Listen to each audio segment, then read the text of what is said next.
Silakan duduk. Shalom. Hari ini kita bahas tentang Roh Kudus. Apa saudara? Saudara yang kasih dalam Tuhan, sebelum saya bertobat, saya ditanya sama kakek saya. Waktu itu kakek saya tanya sama berapa cucu sama buyut-buyutnya. Waktu itu dia tanya gini, apa yang kalian inginkan dalam hidup ini? Cita-cita kalian itu apa? Ada yang berkata ingin jadi kapten pilot, ada yang jadi tentara, ada yang dokter. Suatu kali pas giliran saya ditanya, kamu ingin apa? Saya hanya ingin kekuatan, menemukan kekuatan yang sebenarnya. Langsung guru saya berkata sama saya, kalau kau minta kekuatan, berarti kamu yang ditakdirkan untuk menemukan kekuatan itu. Dan waktu itu guru saya berkata sama saya, kalau kamu menemukan kekuatan itu, maka kamu menemukan semuanya. Langsung dia baca mantra, tunjuk ilmu menghilang, ting menghilang, ting menghilang, ting menghilang. Dan dia berkata, inilah kekuatan yang sebenarnya. Nah setelah itu dia tunjukkan, dia ada gembok begini kan, bus, langsung lepas semua gemboknya. Inilah kekuatan. Nah di situ saya baru mengerti bahwa kekuatan itu ada. Kalau kamu punya kekuatan, maka kamu punya semuanya. Baik nama, baik harta, baik kekuasaan, semua. Tapi kamu harus menemukan kekuatan itu. Nah setelah itu dia tunjukkan, ada batu kira-kira jarak 10 meter. Das, dipukul, hancur langsung. Inilah kekuatan. Saya tanya sama guru saya, guru, bagaimana supaya saya mendapat kekuatan itu? Guru saya berkata sama saya, kalau kamu yang mendapat kekuatan itu, ada harga yang harus dibayar. Kamu harus siap menderita, tersiksa, melebihi manusia normal. Dan kalau kamu tidak siap menderita, melebihi manusia normal, kamu tidak bisa menemukan kekuatan itu. Dan hanya ada dua pilihan kamu. Kamu lolos hidup, kamu tidak lolos mati. Itu aja jawabannya. Apa kamu siap untuk itu? Kalau kamu siap, akan kami latih. Kalau kamu tidak siap, silakan pergi. Lalu saya berkata sama guru saya ingin kekuatan itu. Sejak usia 9 tahun itulah, saya mengerti sebuah kekuatan. Di situ saya mulai belajar ilmu menghilang, ilmu kebal, berbagai macam kekuatan mistik. Dan di situ saya menemukan bahwa kekuatan itu harus dibayar dengan harga yang mahal. Nah setelah saya bertobat, saya tidak mencari yang lain. Saya mencari satu dulu, yaitu kuasa. Apa saudara? Kerajaan Allah bicara bukan dengan makanan atau minuman, tapi kuasa. Seseorang bertobat bukan karena doktrin. Kalau kita ngomong doktrin, ribut-ribut, ingat yang lebih pandai dari kita itu banyak, betul? Tapi dunia minta bukti. Siapa yang setuju angkat tangan saudara? Nah, suatu kali waktu itu saya dipanggil Danjen Kopassus. Waktu itu Pramono Edi Wibowo berkata sama saya, Pak Daud, tunjukkan kekuatan itu. Tunjukkan kuasa itu, kekuatan dalam diri kamu. Kalau masalah pendeta, saya tahu banyak pendeta. Masalah ulama, saya tahu banyak ulama. Kalau masalah teori, saya tahu semua, banyak. Tapi saya memerlukan kekuatan supranatural yang sebenarnya. Bukti. Kalau pendeta-pendeta terkenal, saya kenal semua, dia bilang gitu. Saya panggil pasti datang, dia bilang gitu. Tapi saya minta, buktikan kekuatan itu ada. Dan supaya saya tahu nyata kekuatan itu ada. Setelah itu ada perintah selanjutnya, dia bilang gitu. Apa yang ingin jenderal inginkan? Tunjukkan santet itu ada, kekuatan itu ada. Buktikan di depan saya. Ini yang susah. Kalau saya buktikan berarti saya kumat lagi, betul? Betul? Tunjukkan ilmu santet. Tapi kalau tidak buktikan, dia berkata, mana buktinya? Kalau kita ngomong sama kopral itu paling mudah. Tapi udah ngomong Danjen Kopassus, pasukan elit itu tidak mudah, betul? Orang pinter semua. Waktu itu saya berdoa, Tuhan gimana caranya? Saya bingung. Waktu saya berdoa, ada cahaya terang. Terang sekali. Saya doa, demi nama Yesus. Langsung cahaya itu berubah jadi paku. Pakunya ada di udara gini adalah. Saya tahan gini. Jenderal perlu membuktikan kekuatan itu ada. Inilah kekuatan. Langsung pakunya gini, tepat di tangan saya gini, terbang. Nah saya itu jenderal berkata, Obai, ajudan, sini. Langsung set jatuh. Padahal ini perintah selanjutnya. Karena harus dibuktikan untuk menjaga presiden harus baik dari yang terbaik, bukan katanya, tetapi bukti. Dunia kan perlu bukti, saudara. Bukan teori, betul? Betul? Perlu apa, saudara? Bukti, bukan apa, saudara? Teori. Ini perintah selanjutnya. Anda menjaga presiden Republik Indonesia untuk menjaga keamanan NKRI. Makanya perlu dibuktikan kekuatan kemampuan Anda. Di situ saya baru mengerti. Kerajaan Tuhan bukan bicara makanan atau minuman. Tapi apa saudara? Kuasa. Apa saudara? Siapa yang setuju angkat tangan saudara? Kalau kita mau jujur, saudara boleh sekolah sampai luar negeri, Amerika, bila perlu sampai kutub utara, kutub selatan. Ujung-ujungnya yang dipakai dalam ilmu dagang, pengeluaran dan pemasukan. Betul? Betul? Artinya apa? Bukti. Teori itu waktu sekolah, praktek, belum tentu 5% ilmunya dipakai. Buktinya ada, lulus luar negeri, kembali Indonesia, jual HP. Betul? Itu buktinya. Dunia perlu bukti. Nah, bukan hanya teori. Mari kita buka Alkitab kita dan Kisah Para Rasul. Pasal 1 ayat 6 sampai dengan ke-9. Kisah Para Rasul pasal 1 ayat 6 sampai dengan ke-9. Kisah Para Rasul pasal 1 ayat 6 sampai dengan ke-9. Saudara yang ganjil saya yang genap. Maka bertanyalah mereka yang berkumpul di situ, Tuhan, maukah engkau pada masa ini memulihkan kerajaan bagi Israel?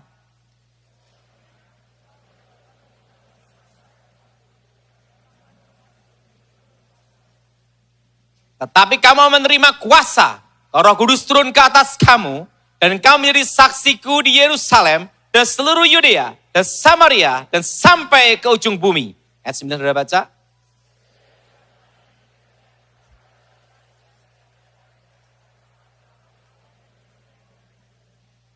Kerajaan Elohim, kerajaan Tuhan, didirikan berdasarkan 12 rasul. Berapa saudara?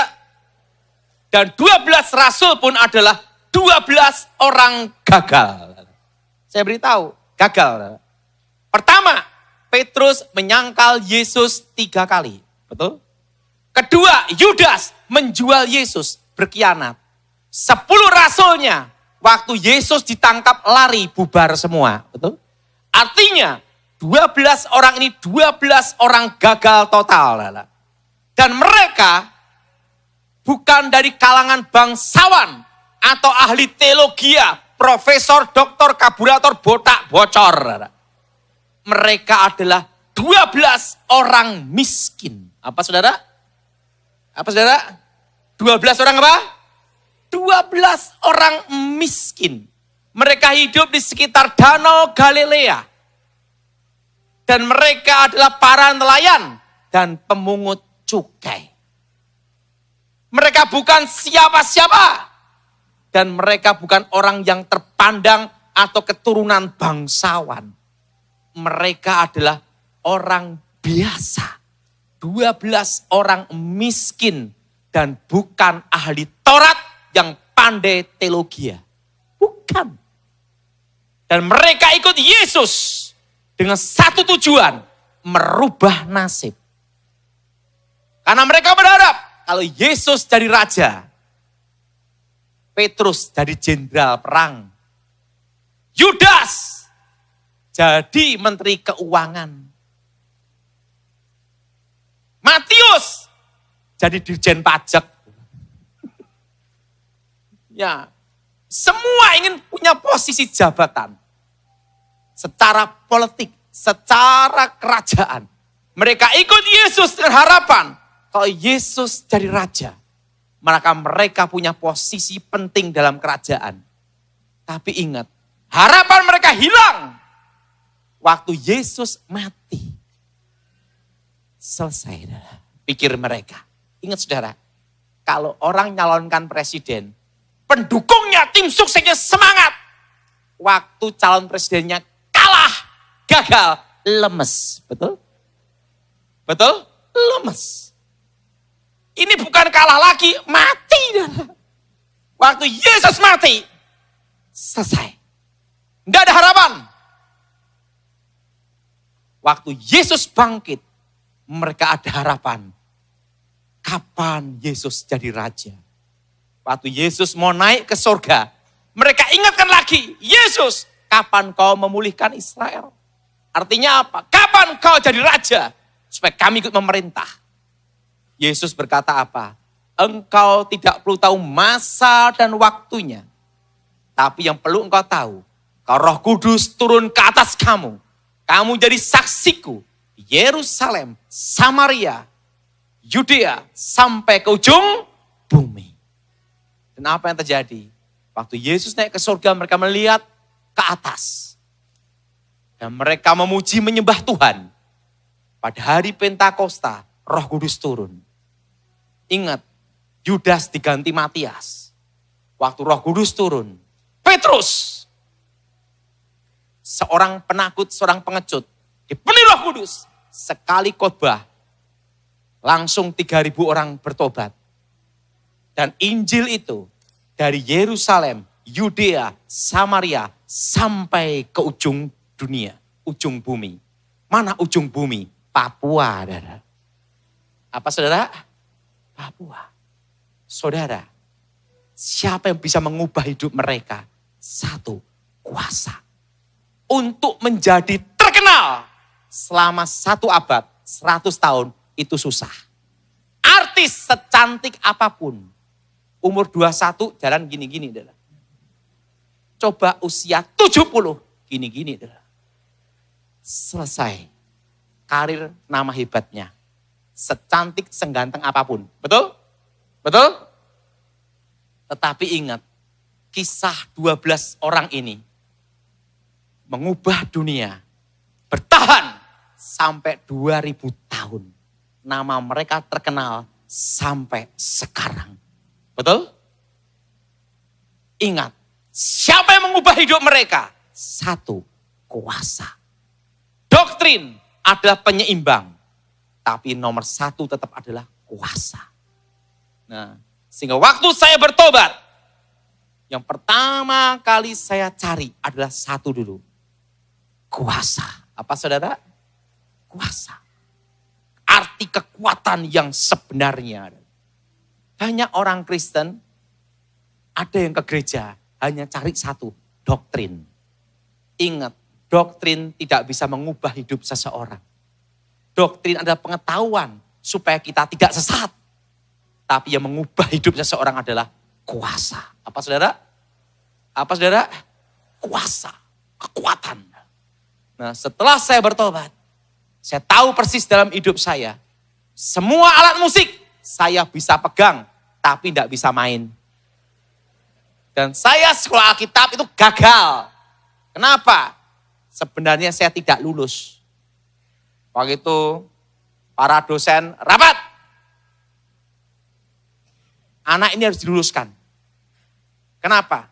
Karena kita semua tidak mau ketemu dia lagi. Itu dah.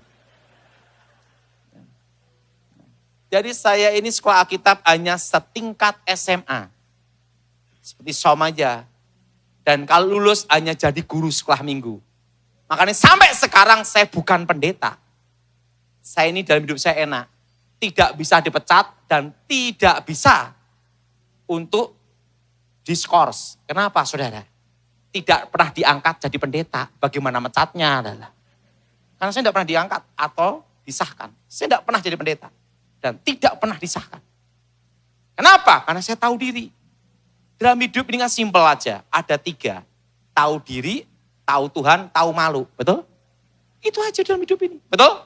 Simpel aja hidup ini. Tahu Tuhan, tahu diri, tahu malu aja. Saya tahu diri. Masa saya tidak menjadi pendeta. Sekolah Alkitab sih gagal. Saya lulusan gagal. Apa yang terjadi? Waktu tes berkhotbah pun saya juga gagal. Dan waktu itu saya hanya dikasih kesempatan satu sama guru saya. Maksimal kamu jadi guru sekolah minggu. Maksimal itu. Ya saya ngomong, ya penting lulus aja dah gitu. Nah, makanya waktu saya bertobat, saya cari satu aja, kuasa. Pada hari 10 hari Pentakosta, saya nemuin pendeta, hamba Tuhan, saya ngomong tanya gini, bagaimana supaya saya dipenuhi Roh Kudus? Dan bagaimana sih kuasa di dalam kekristenan itu? Pendeta ini bukan pendeta terkenal. Dia beritahu saya satu hal. Sumber dari 9 karunia itu adalah Roh Kudus. Kalau Roh Kudus ada dalam diri kamu, maka 9 karunia itu ada dalam diri kamu. Tetapi yang perlu dilakukan adalah diaktifkan bagaimana cara mengalirkannya. Tapi kuncinya, kau harus mengalami baptisan Roh Kudus. Yaitu dengan tanda mengenal bahasa roh. Pengaktifannya itu seperti keran air. Kalau keran air itu sering dipakai, begitu dibuka, gitu. Tapi keran air itu sekalipun baru, tapi tidak pernah dipakai bertahun-tahun, karaten. Waktu dibuka, mampet, saudara. Nah, kekuatan itu seperti itu. Kuasa itu seperti itu. Kalau kamu mengaktifkannya, satu-satunya cara ini. Kamu harus pegang kuncinya dulu. Apa? Mengalami baptisan Roh Kudus dan pengaktifan. Setelah itu, baiklah. Akhirnya ada namanya 10 hari Pentakosta. Zaman itu ada namanya nyanyian gini. Betapa besar kasih-Mu Allahku, sehingga Kau berikan Yesus padaku, supaya aku tidak binasa. Pernah dengar, saudara? Nah, saya nyanyi lagu itu. Nah, 10 hari Pentakosta. Mereka memuji, menyembah Tuhan. Tiba-tiba ada bunyi ledakan. Duar! Langsung saya buka mata. Teman saya ngomong, Roh Kudus datang. Sembah. Haleluya, haleluya, haleluya. Duar! 2 kali. Saya bingung. Di Alkitab itu sekali. Ini sampai 2 kali. Apa yang terjadi, saudara? Waktu itu, saya buka mata, tetangga sebelah marah-marah, lempar batu bata. Ini kalau inggap di sini ya benjut, saudara. Wah, waktu itu saya pikir, aduh. Kawan saya ngomong lagi, kamu tidak boleh putus asa. Tidak boleh putus asa. Ini 10 hari Pentakosta. Memuji, menyembah Tuhan. Ya udah, saya suruh nyanyi. Haleluya, haleluya. Saya nyanyi lagi. Tiba-tiba ada cahaya terang. Tempatnya gelap. 1 jam kok terang terus ya. Teman saya ngomong, itu kemuliaan Tuhan. Kok terang terus ya? Saya buka mata, saya lihat, enggak taunya lampu sorot. Saya berpikir, aduh, kok malah kayak gini itu. Apa yang terjadi? Suruh doa gini. Oh Yesus, lawat, haleluya, sampai ke seleo. Gimana ini dah? Mana kuasa itu? Kekuatan itu? Bagaimana pengaktifannya itu gimana? Akhirnya apa yang terjadi, saudara? Akhirnya saya cari doa sendiri aja dah. 10 hari Pentakosta lewat. Saya nyanyi muji Tuhan, doa 3 jam, 4 jam, 5 jam, 6 jam. Setiap hari saya doa. Kenapa, saudara? Saya menemukan kuasa itu. Karena kuasa itu harus ada harga yang harus dibayar. Apa yang terjadi? Saya doa memuji Tuhan. Saya doa menyembah Tuhan. Saya menyembah Tuhan terus. Memuji menyembah Tuhan. Memuji menyembah Tuhan. Memuji menyembah Tuhan. Memuji menyembah Tuhan. Tiba-tiba ada suara. Daud, Daud, Daud. Saya buka mata. Kenapa buka mata? Karena di tempat sekolah Alkitab banyak yang ngerjain. Kalau ada anak yang baru bertobat, Tuhan ampuni dosaku. Temennya di belakang berkata, sudah ku ampuni anakku. Apa yang terjadi?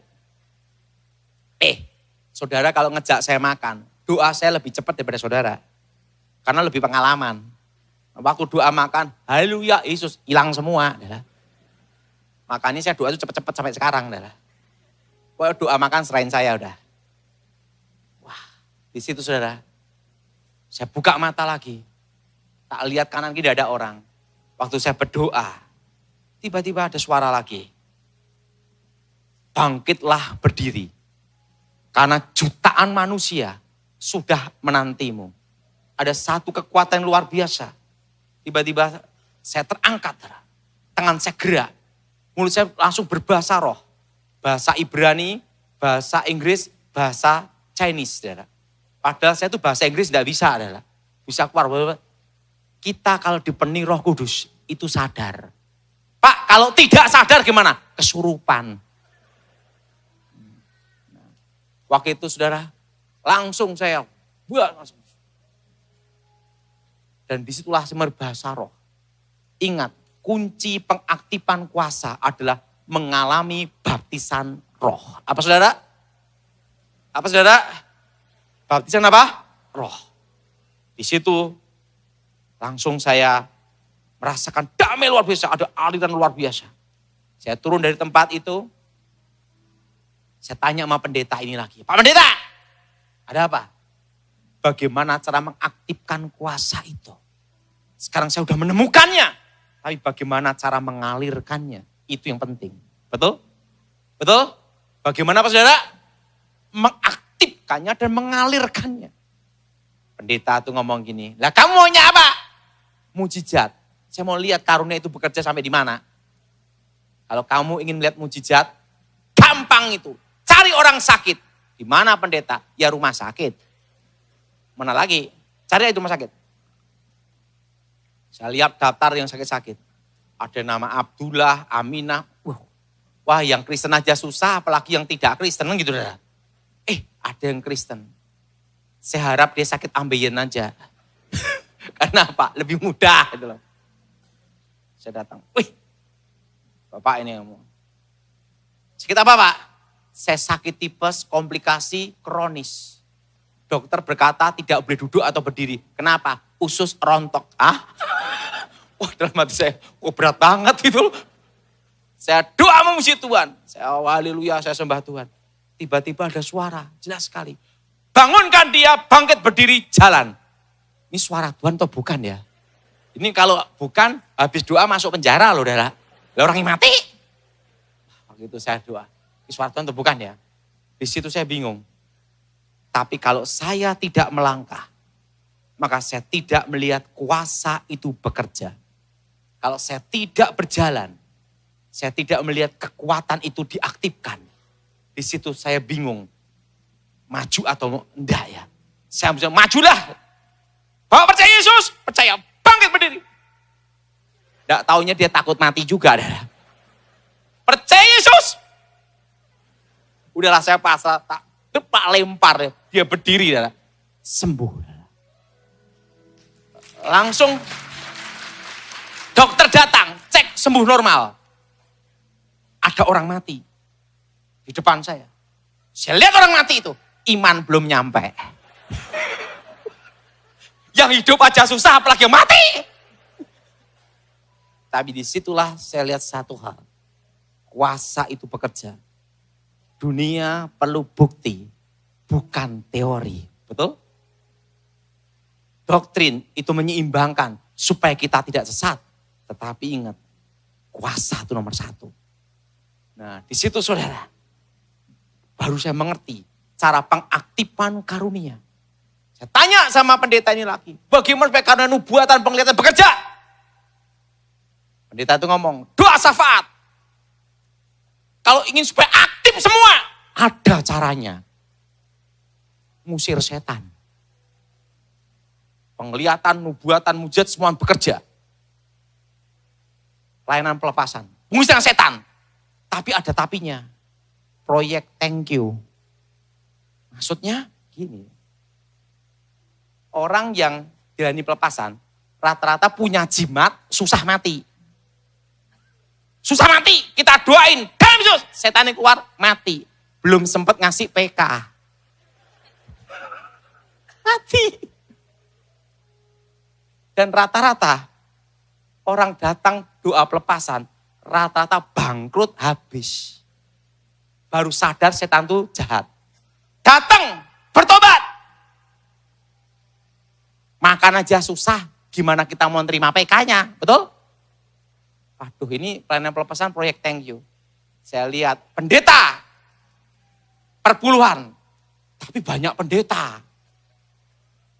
Terusan, ini lagi pengajar, dapat gaji, penginjil, dapat persembahan kasih.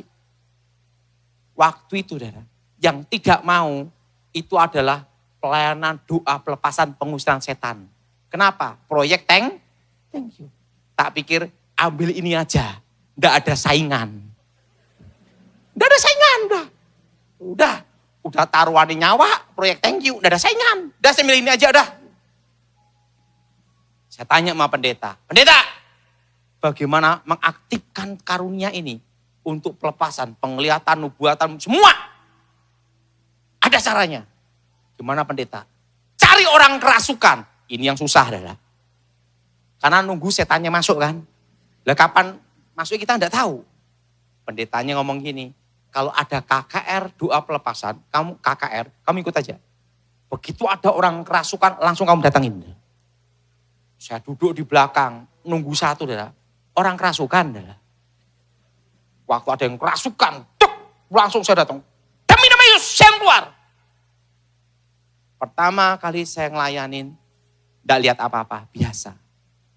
Kedua, ketiga, keempat, kelima, ke-10 adalah.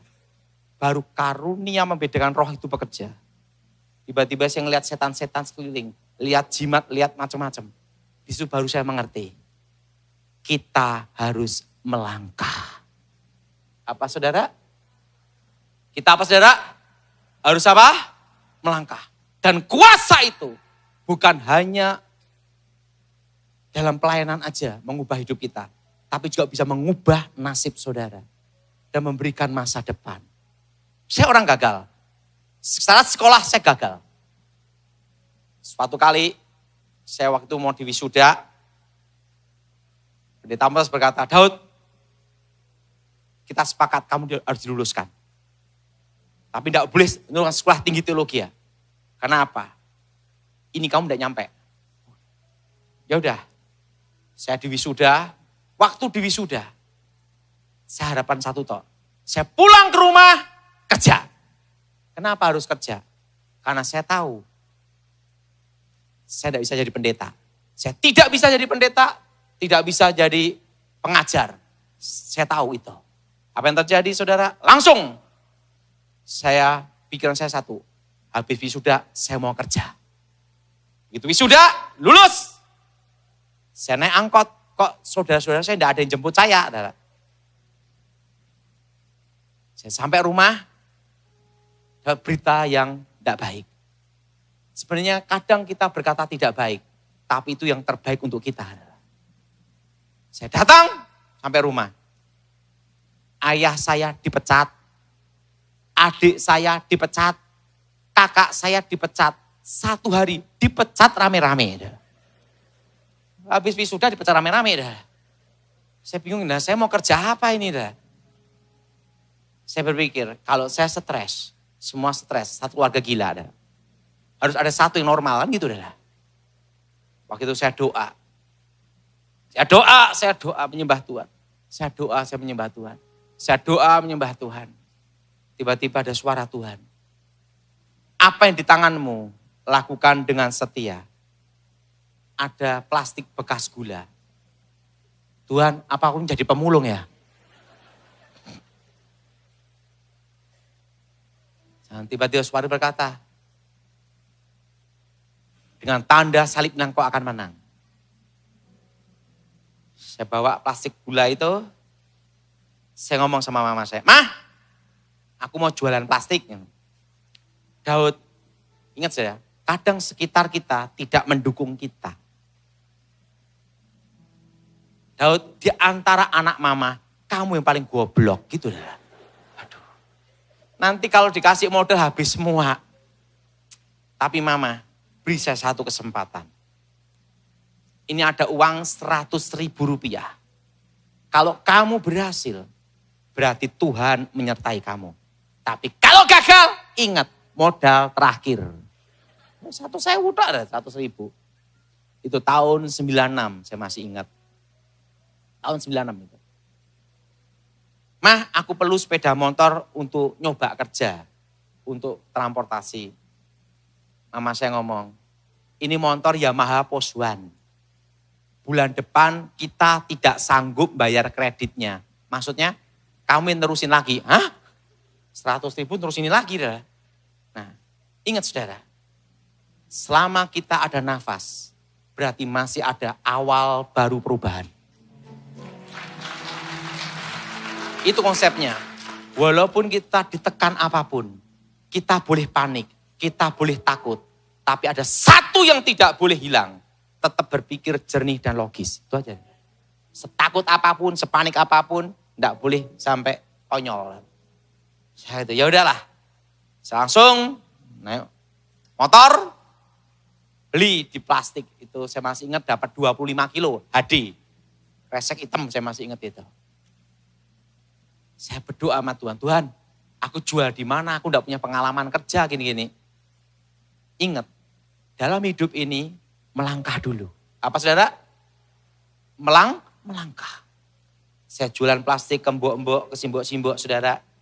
Sehari untung 2.000, 5.000. Di dalam hidup ini yang penting satu. Tidak boleh menyerah pada keadaan. Tetap berjuang. Apa saudara? Tetap apa saudara? Tetap apa? Tetap berjuang. Tetap berjuang. Waktu itu dari omset 25 kilo, setengah kintal, 1 kintal, setengah ton, 1 ton, 2 ton, puluhan ton, sampai berdiri pabrik plastik. Apa yang terjadi? Saya tidak utang bank.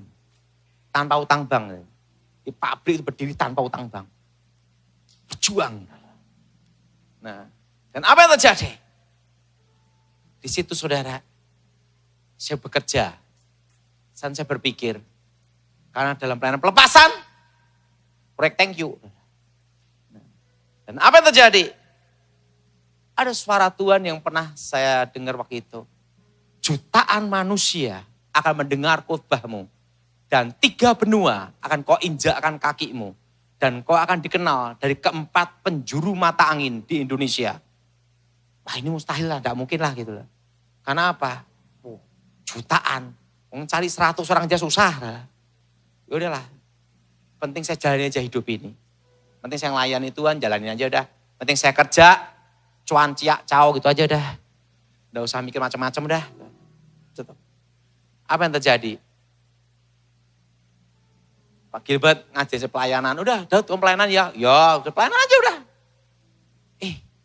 Suatu kali, saya masih ingat ya, ada dalam hidup kita, bagi kita itu tidak baik dan jelek. Tapi bagi Tuhan, itu yang terbaik.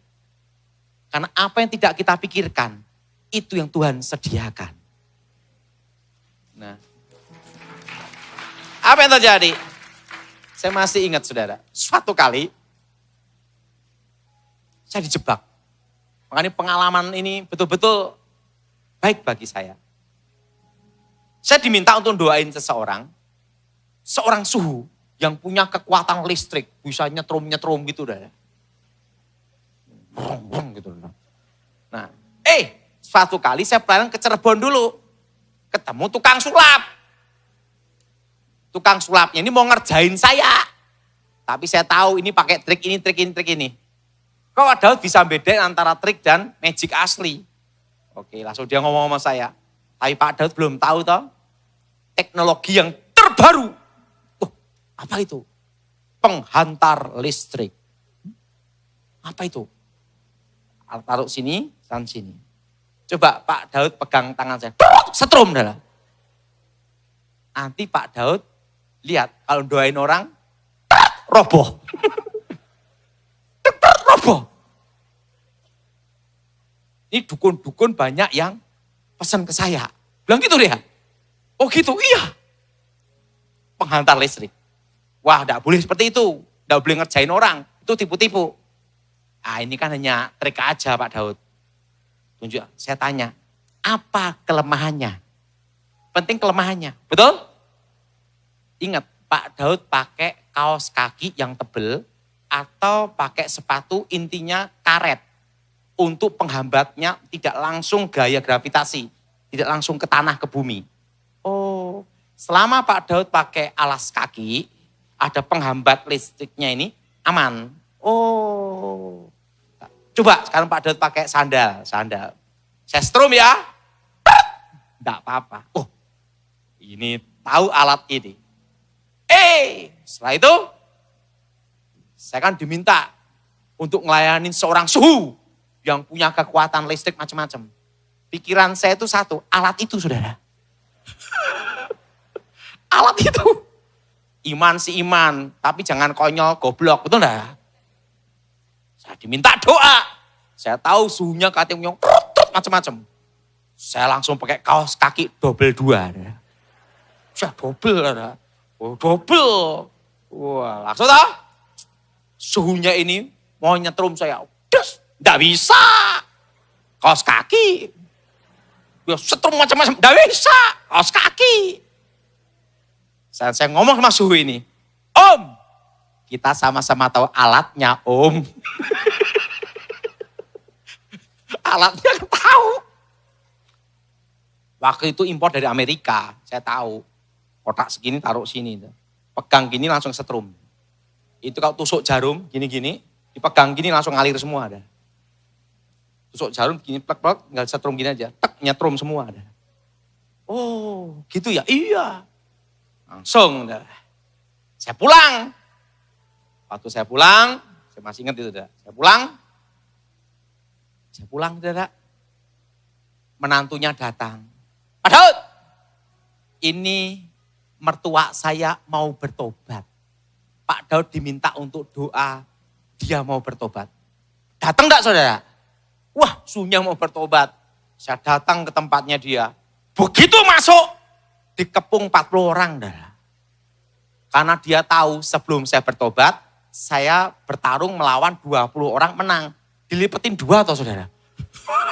40. Bayangin sekecil saya ngadepin 40 orang ya. Nah waktu itu kepung. Nah waktu dikepung, wah selesai nih saya gitu.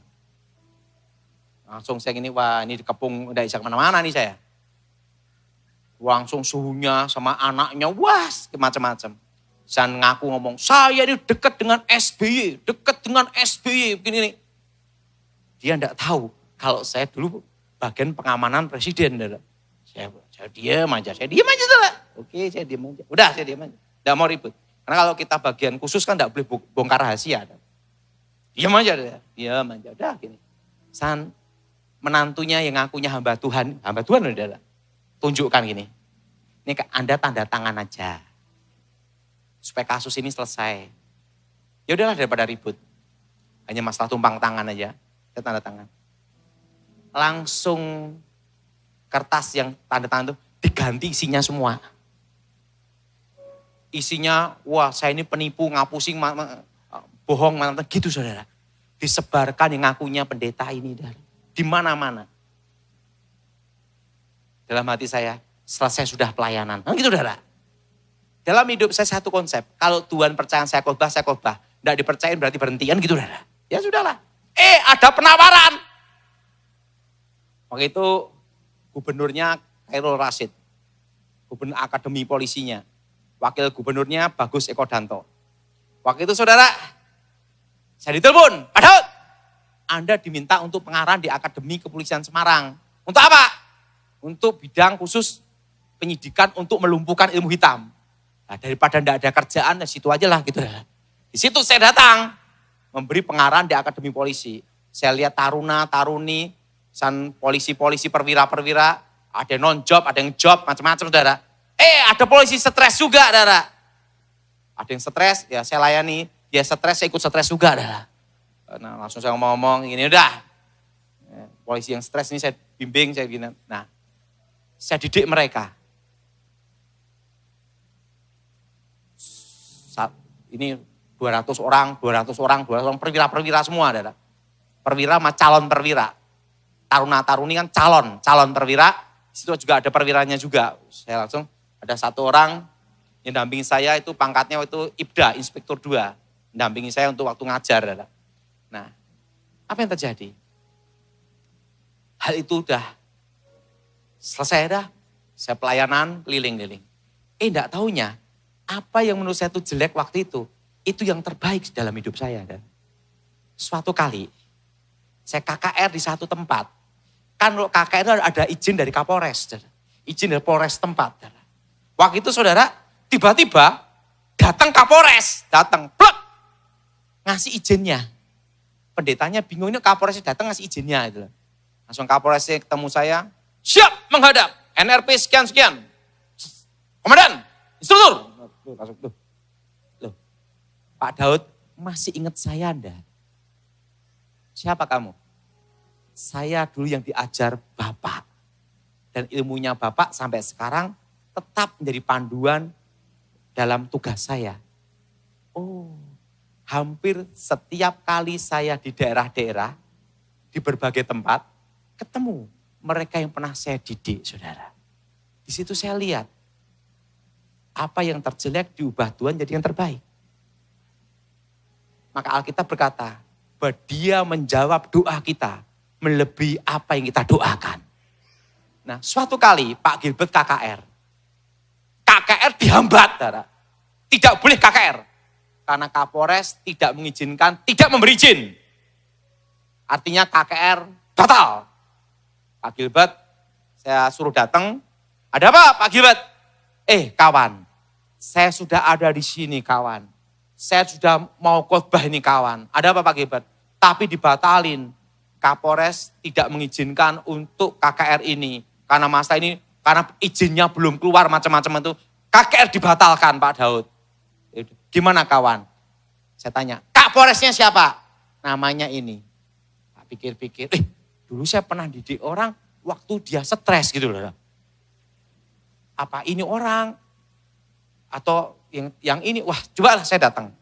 Saya datang ke Polres, waktu itu saya datang ke Polres. Langsung ke tempat penjagaan. Saya mau menghadap, mau ketemu nama ini. Bapak siapa? Nggak sopan gini, panggil ini. Beritahu, panggil dia. Saya pasti dia datang ke sini. Langsung, nggak bisa, Kapolres baru meeting, nggak boleh gini. Wah, ribet juga adalah. Tiba-tiba kan jam makan, Kapolresnya keluar. Pak Daud, instruktur, nomor sekian, NRP sekian, siap menghadap. Loh, langsung semua gini semua adalah. Yang jaga semua gini semua adalah. Langsung gini. Ada apa Pak Daud? Ini saya punya bos. Guru saya mau khotbah. Siapa? Gilbert lumayan dong. Tapi izinnya tidak boleh sama Polres. Izin sudah keluar. Loh, keluar kapan? Ya hari ini. Saya berkata keluar. Ya ini hari ini, keluar dah. Silakan khotbah. Saya ngomong, Pak Daud. Kok Pak Daud kok kesini ngapain? Ya saya diminta Gilbert gini-gini. Langsung Kapolresnya datang, ketemu Pak Gilbert. Didoain Pak Gilbert. Pesan gini Kapolres ngomong, Pak Daud, saya masih ingat.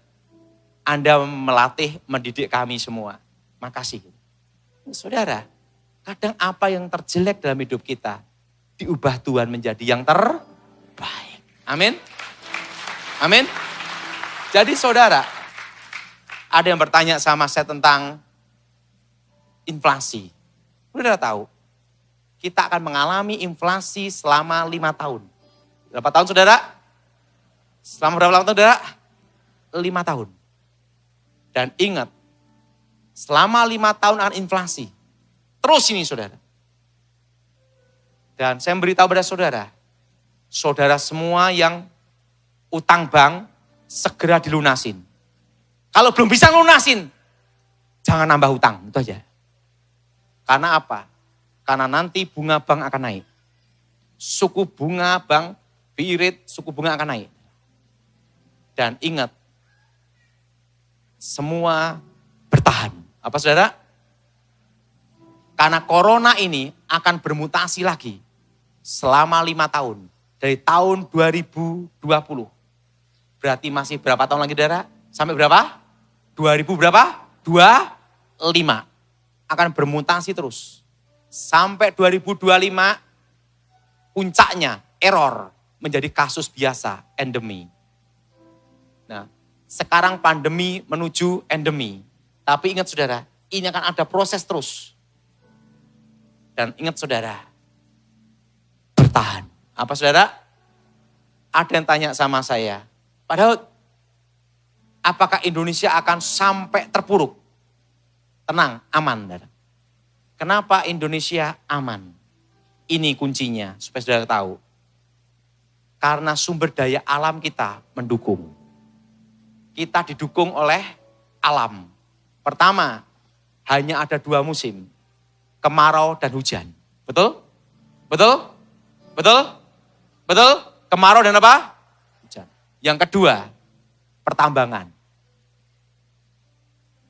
Jadi saudara, tidak usah khawatir. Ada berpikir, Pak, Indomie akan naik. Roti akan naik. Kan gitu. Saya beritahu saudara, tidak usah stres. Kenapa? Kita pasti dipelihara Tuhan. Ingat, dalam bisnis usahakan jangan utang bank. Kalau sudah tidak bisa bayar utang gimana? Bagaimana caranya untuk melunasi? Dan kalau yang utang, jangan nambah utang. Kenapa saudara? 5 tahun, inflasi terus. Kan ini udah saya beritahu sama Michael, 2011 ya Michael ya? 2000 berapa? 11. 2000 berapa? 21. Hah? Oh, 2020 ya. 2020 saya beritahu Michael. Bahwa nanti tahun 2022, kita semua belajar normal dan akan ada inflasi. Nah, yang masih ingat saya khotbah tentang inflasi, angkat tangan saudara. Ingat, 2022 kita inflasi sampai 5 tahun. Berapa tahun saudara? Nah, harga-harga akan naik. Yang tidak naik hanya satu, harga diri. Nah, mari kita bangkit berdiri, kita berdoa. Aku mohon kuasa Elohim bekerja, kekuatan Elohim bekerja. Bebaskan kami dari yang jahat, bebas dari kegelapan. Kuasa Yesus bekerja, lawat saya pribadi kami Tuhan. Dan nama-Mu dimuliakan. Demi nama Yesus Hamasiah. Yang percaya katakan amin. Kita berikan tepuk tangan kepada Maria. Silakan duduk Bapak Ibu Saudara. Berapa banyak dari saudara sudah diberkati lewat firman Tuhan? Boleh berkatakan kasih tepuk tangan yang paling meriah. Puji Tuhan.